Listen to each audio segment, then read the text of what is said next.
एक ऐसा successful research proposal जो आपको अच्छी से अच्छी मास्टर्स और पीएचडी की स्कॉलरशिप विन करवा सकता है, here it is.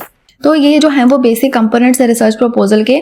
First is title, then introduction, then background, उसके बाद रिसर्च क्वेश्चन, फिर आते हैं ऑब्जेक्टिव्स और research methodology, then literature review, और लिमिटेशंस आप ना भी लिखें तो कोई मसला नहीं है, then work plan and significance, and at the last there are references. तो आपने इन सारा मटेरियल लेना कैसे है? अगर आपको किसी प्रोजेक्ट और थीसिस बनाने का आइडिया नहीं है तो आप ये टाइटल कहाँ से लोगे, आप इंट्रोडक्शन कैसे लिखोगे? चलिए मैं आपको बताती हूँ। तो आपके बीएस लेवल पे कोई सब्जेक्ट जो आपको इंटरेस्टिंग लगता है, आपने उसका कोई टाइटल सिलेक्ट कर लेना किसी भी सब्जेक्ट का। फॉर एग्जाम्पल टाइटल है ड्रग डिलीवरी नैनो पार्टिकल्स, तो मैं गूगल स्कॉलर पे जाऊँगी, मैं यहाँ पे लिखूँगी drug delivery targeted nano particles.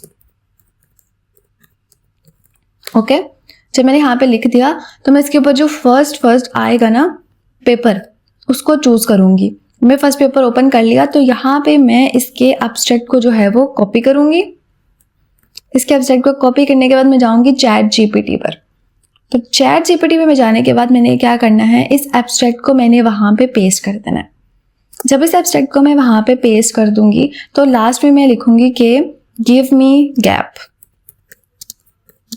यहाँ पे जब मैं गिव मी गैप लिखूंगी तो जो चैट जीपीटी है वो मुझे इस को पढ़ के मुझे एक रिसर्च गैप बताएगा। इसको मैं बोलूँगी कि मुझे पॉइंट्स में नहीं चाहिए, मुझे पैराग्राफ में चाहिए, क्योंकि चैट जीपीटी को यूज़ करने का भी एक तरीका होता है। तो इसके बाद पैराग्राफ में लिखवा लिया। जब ये सब मुझे पैराग्राफ में लिख के देगा तो मैं चैट जीपीटी को ये कहूँगी कि मुझे एक टाइटल डिज़ाइन करके दो according to this, design me title according to this. Okay, इसके बाद चैट जीपीटी मुझे इसके मुताबिक बहुत सारे टाइटल्स दे देगा। इसमें जो मोस्ट प्रेफरेबल जो मैं बोलूँगी आपको, तो वो जो फर्स्ट वाला होता है ना वो अच्छा आपको बता कर दे रहा होता है। तो आप फर्स्ट वाला जो है वो चूज़ कर लो।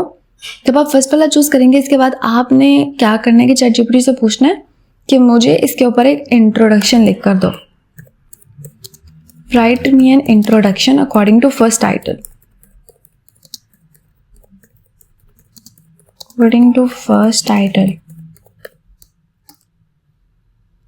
तो इस तरह चैट जीपीटी यहाँ पे आपको एक इंट्रोडक्शन लेकर देगा, बट आपने इंट्रोडक्शन ऐसे कैसे नहीं कर देना, आपने इसको दोबारा कमांड देनी है कि विद रेफरेंस टू दी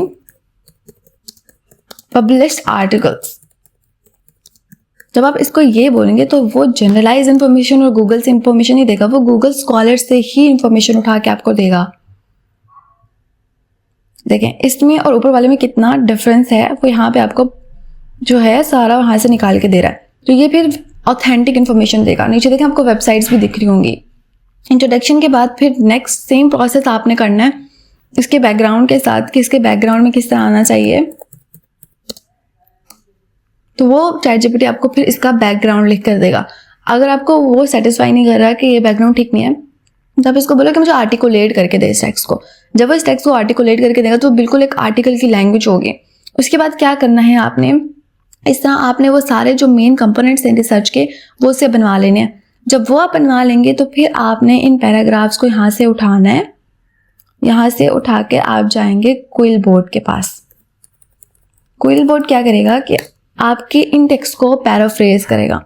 आपने उसे एब्स्ट्रैक्ट लिखवाया, उसके बाद आपने उसे इंट्रो लिखवाया, लेकिन क्विल बोर्ड के पास आप जाओगे पैराफ्रेज करने के लिए कि ऐसे ही अगर आप टेक्स्ट कर दोगे तो आपका प्लेजरिज्म आएगा, जो कि एक बहुत खतरनाक चीज़ है। क्विल बोर्ड यहाँ पे देखें आपको इसने पैराफ्रेज करके दे दिया। इस पैराफ्रेज टेक्स्ट को भी आप कॉपी पेस्ट नहीं करेंगे। आपने क्या करना है कि इस पैराफ्रेज टेक्स्ट को आपने उठाना है और इसको उठा के आपने अपने हाथ से एक एक लफ्ज़ लिखना है। थोड़ी बहुत वर्ड्स की चेंजिंग आप इसके अंदर कर सकते हो, बट आपने अपने हाथ से लिखना है। और जब आप अपने हाथ से लिखेंगे तो वो किसी तरह की भी प्लेजरिज्म उसके अंदर नहीं आएगा।